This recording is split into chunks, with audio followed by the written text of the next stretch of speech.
How to set up a driver profile with Google Built-in, Part 2. To associate your personal Google account with Google Built-in, you need to link the two accounts together.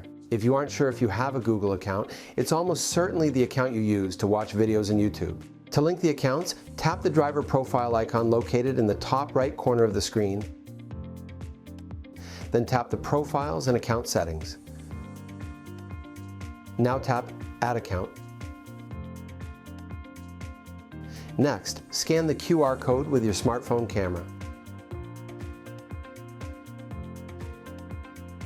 Follow the instructions on your smartphone, including choosing the Google account you would like to use in your vehicle.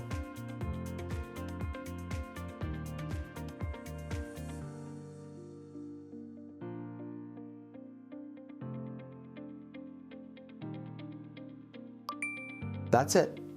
You're now signed into your personal Google account on your CX-5.